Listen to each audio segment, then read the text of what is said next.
कि इस वीडियो में मिडिल क्लास की वो 7 फाइनेंशियल गलतियां बताने जा रहा हूं जो अगर आपने अभी भी नहीं सुधारी तो पूरी जिंदगी मेहनत करके भी हम गरीब ही रहेंगे, चाहे सरकारें कैसा ही बजट बना लें।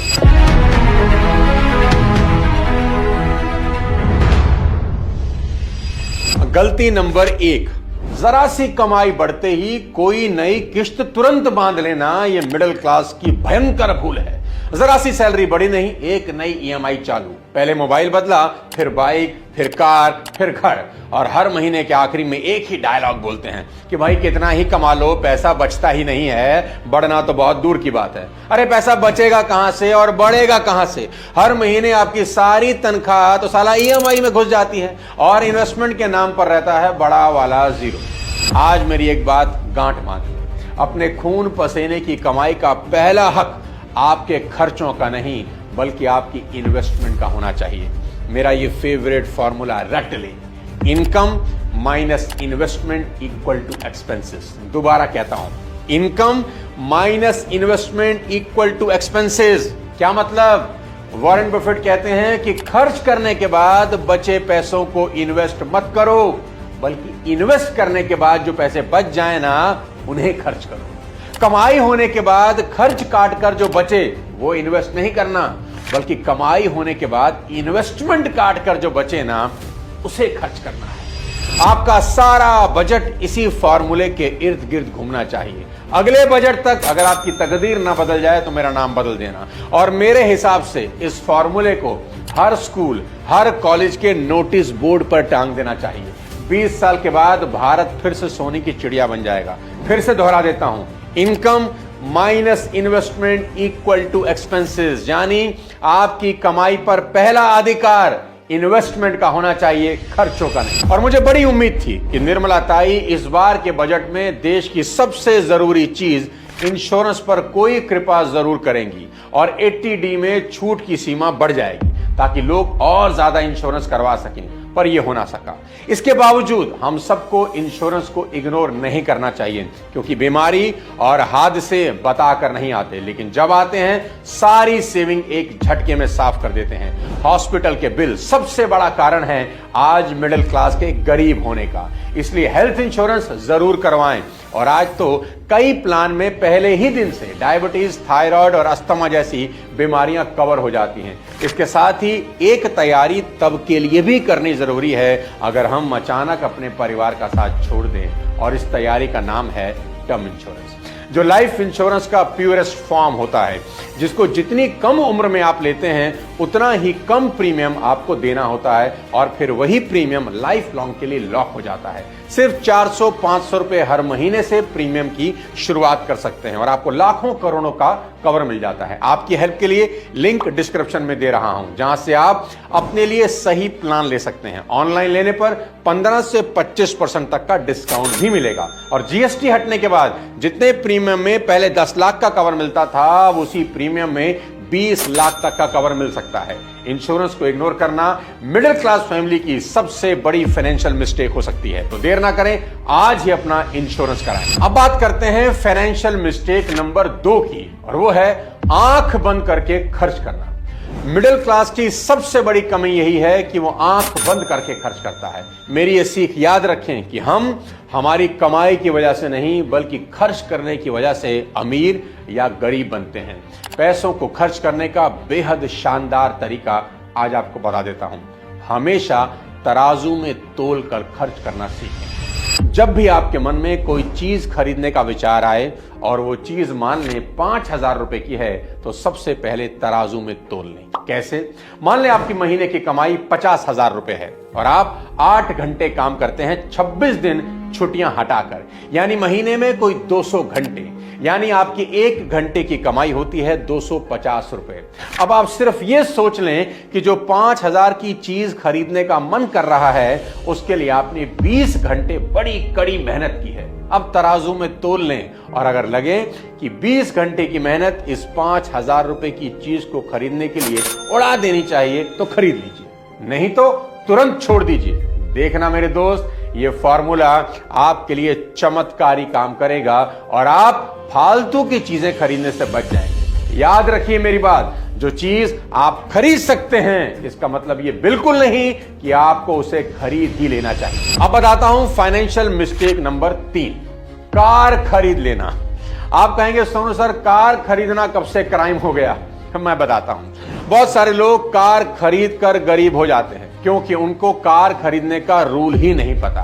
कार खरीदने का एक नियम है जो आपको पता होना चाहिए और वो है 20:4:10, यानी 20 का मतलब है कार लेते वक्त कार की कुल कीमत का 20% कम से कम डाउन पेमेंट जरूर करना है, और ज्यादा हो तो और अच्छी बात है। 20% से नीचे कभी डाउन पेमेंट ना हो ताकि कर्ज कम से कम हो। 4 का मतलब है कि कभी भी अपनी कार 4 साल से ज्यादा के लिए फाइनेंस नहीं करवाएं। हालांकि कर्ज देने वाले तो 7 साल का भी ऑफर देते हैं, ऐसा भूल कर भी ना करें, इंटरेस्ट आपका बैंड बजा देगा। और 10 का मतलब है आपकी महीने की इनकम का 10% से ज्यादा की आपकी कार की ईएमआई कभी नहीं होनी चाहिए। अगर आपकी महीने की कमाई 1 लाख है तो आपकी कार की ईएमआई 10,000 से ज्यादा कभी नहीं होनी चाहिए। और अब सुने कार खरीदने का दूसरा नियम, आपकी कार की कीमत आपकी साल की टोटल कमाई का 50% से ज्यादा कभी नहीं होना चाहिए। यानी अगर आप साल का 20 लाख रुपए कमाते हैं तो आपको किसी भी हालत में 10 लाख से ऊपर का कार नहीं खरीदना, चाहे जो हो जाए। कोई भी कार खरीदते समय दोस्त इन दोनों रूल्स को हमेशा फॉलो करना, आपको कभी तकलीफ नहीं होगी। अब बात करते हैं फाइनेंशियल मिस्टेक नंबर 4 की। ये बहुत खतरनाक है, ध्यान से सुनना। बुरी आदतें डल जाना। अब आप कहेंगे बुरी आदतें कब से फाइनेंशियल मिस्टेक हो गई? मैं समझाता हूं। मान लो किसी को सिगरेट पीने की लत लग गई। ये फिजिकल हेल्थ तो खराब करती है बल्कि फाइनेंशियल हेल्थ का भी बैंड बजा देती है। और मैं तो ये भी कहता हूं कि कोई भी इंसान सिगरेट छोड़कर करोड़पति बन सकता है। मान लो आप कश मारने के शौकीन हैं और आप सिर्फ 100 रुपए की सिगरेट रोज पीते हैं तो आप 40 साल में 2 करोड़ रुपए की सिगरेट पी रहे हैं। 2 करोड़ की सिगरेट सुन के ही अजीब लग रहा होगा, मैं समझाता हूं। अगर आप सिर्फ 100 रुपए की सिगरेट रोज पीते हैं ना तो इसका मतलब आप साल भर में कोई 40,000 की सिगरेट फूंक रहे हैं। यही 40,000 रुपए अगर आप हर साल इन्वेस्ट कर दें जहां आपको सिर्फ 10% कंपाउंडिंग के हिसाब से ग्रोथ मिले तो 40 साल के बाद आपको 2 करोड़ रुपए मिल जाएंगे। हुई ना हैरानी? तो सिर्फ सिगरेट छोड़कर भी आप करोड़पति बन सकते हैं। इससे आसान रास्ता और क्या होगा? तो भाई अगर ये शौक पाले हो तो बड़ा महंगा पाले हो यार, आज ही छोड़ दो और करोड़पति हो जाओ। अब चलते हैं फाइनेंशियल मिस्टेक नंबर 5 की तरफ, और वो क्या है जानते हैं? सब आता है गुरु। ये वाली फिलॉसफी सबसे बड़ा फाइनेंशियल क्राइम है। जानते हैं दिक्कत क्या है? मिडिल क्लास का आदमी अपने को लगातार एजुकेट ही नहीं करता। उसको लगता है उसे सारी दुनिया का ज्ञान है। मैं जब फ्लाइट में सफर करता हूं तो मैंने बिजनेस क्लास में तमाम बड़े और कामयाब लोगों को किताबें पढ़ते हुए देखा है, इवन बड़े बड़े पॉलिटिशियंस को भी। लेकिन ट्रेन या इकोनॉमी क्लास में बहुत कम लोग हाथ में किताब लेकर सफर करते हैं। पढ़ो मेरे भाई, खूब पढ़ो, खुद को हर रोज एजुकेट करो। ये वो खजाना है जो आपको माला माल बना सकता है। सफल लोगों के इंटरव्यू देखिए। सोशल मीडिया पर निकम्मी रील देखने की बजाय सक्सेसफुल लोगों के ऊपर ढेरों की स्टडीज हैं, उनको देखिए। आपके अंदर अगर एक सांस भी बची है तो खुद को बेहतर बनाने के लिए पढ़ें। सुकरात एक ग्रीक फिलोसोफर थे। उनको जहर देकर मृत्यु दंड दिया जा रहा था। जहर दिए जाने से एक दिन पहले वो किताब पढ़ रहे थे। किसी ने पूछा ऐसा क्यों, कल तो आपकी मौत तय है। जानते हैं सुकरात क्या बोले? सुनिए, वो कहते हैं I want to die more intelligent tomorrow. बोले मर तो रहा हूं, क्यों ना थोड़ा और इंटेलिजेंट मरो। क्या बात है। फांसी वाले दिन भगत सिंह के हाथ में किताब थी लेनिन की।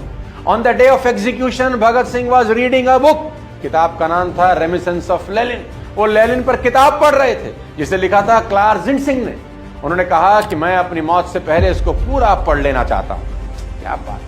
याद रखो मेरे दोस्त, एक किताब आपकी जिंदगी के 5 साल बचा देती है अगर आप पढ़ते हैं तो मिडिल क्लास के ड्रामे से बाहर निकलने के लिए सबसे ज्यादा इंपॉर्टेंट है कि लगातार ज्ञान इकट्ठा करते रहें। अब बात करता हूं फाइनेंशियल मिस्टेक नंबर 6 की। सिर्फ 8 घंटे काम करना और सोचना तकदीर बदल जाएगी। ऐसा होता नहीं है। आपको हफ्ते में कम से कम 100 घंटे काम करना शुरू करना होगा, चाहे आप जॉब में हो चाहे आप बिजनेस में। अगर आप रोज के सिर्फ 8 घंटे काम करते हैं ना, तो सिर्फ रोजी रोटी चलेगी और लाइफ एवरेज ही होगी। अगर आपके वर्किंग आवर्स 10 से 12 घंटे तक चले जाते हैं तो आपकी लाइफ में कुछ हद तक लग्जरी आ सकती है। और अगर आप रोज 12 से 16 घंटे वाली ब्रैकेट में ईमानदारी से मेहनत करने लग गए ना, तो आप दुनिया को रूल कर सकते हैं। मेरे दोस्त, रिश्तेदारी, दोस्ती, पार्टीज, मूवी, घूमना फिरना, आवारागर्दी इस साल बिल्कुल छोड़ना ही होगा। And sometimes your health will suffer in this process, लेकिन ये कीमत किसी भी हाल में चुकानी होगी। ज्यादातर लोग अमीर बनने का सपना तो देखते हैं पर साला कुछ करते नहीं। वे अमीरी की कीमत चुकाने के बजाय शॉर्टकट ढूंढने में लगे रहते हैं और नतीजा ये होता है कि उनका सपना सपना ही रह जाता है, क्योंकि पैसा कमाने का कोई शॉर्टकट नहीं होता। इसलिए अपना दिन जल्दी शुरू करिए और लेट तक काम करने की आदत डालिए, ताकि एक दिन में ज्यादा से ज्यादा इफेक्टिव वर्किंग आवर्स आपको मिल सके। अब जाते जाते वीडियो के लास्ट में बात करूंगा फाइनेंशियल मिस्टेक नंबर 7 की। मिडिल क्लास का आदमी सेव करने पर ध्यान तो रखता है पर इन्वेस्ट करने पर नहीं। पर पैसा बचा कर नहीं बढ़ता, पैसा लगाकर ही बढ़ता है। Invest money as much as you can, because savers are losers. क्योंकि पैसा बचाने से नहीं, लगाने से ही बढ़ता है। और सबसे इंपॉर्टेंट बात, learn a habit to start investing at early stage. यानी जितनी जल्दी हो सके इन्वेस्टमेंट शुरू कर दो। इन्वेस्टमेंट गोल्ड में करो, सिल्वर में करो, एसआईपी करो, म्यूचुअल फंड भी एक ऑप्शन है। थोड़ा करो, ज्यादा करो, बस इन्वेस्टमेंट करो। मैं चाहता हूं इन्वेस्टमेंट आपकी हॉबी हो जानी चाहिए। बैंक में पैसा नहीं रखने का है, वहां घट रहा है। इन्फ्लेशन आपके हमारे पैसे की बैंड बजा देती है। हर रोज आपकी कमाई पर पहला हक आपकी इन्वेस्टमेंट का होता है। वीडियो में बताया पहला फार्मूला फिर से रट लीजिए कि income minus investment equal to expenses, यानी पहले इन्वेस्टमेंट और फिर खर्च। इस पूरे साल मेरे दोस्त ये 7 फाइनेंशियल गलतियां कभी नहीं करनी। दोस्तों, सरकारें आती रहेंगी, जाती रहेंगी, बजट हर साल पेश होते रहेंगे, पर आपकी फाइनेंशियल हेल्थ तभी अच्छी होगी जब आप अपनी जिंदगी में ये 7 फाइनेंशियल गलतियां बंद कर देंगे। इस वीडियो को अपने सभी चाहने वालों को भेज दीजिए और इंश्योरेंस जरूर करवाइए और कमेंट में ये जरूर लिख के बताएं कि इन 7 में से कौन सी गलती आप कर रहे हैं। अगले किसी और वीडियो के साथ जल्द आपसे मिलता हूं। तब तक अपने स्वास्थ्य का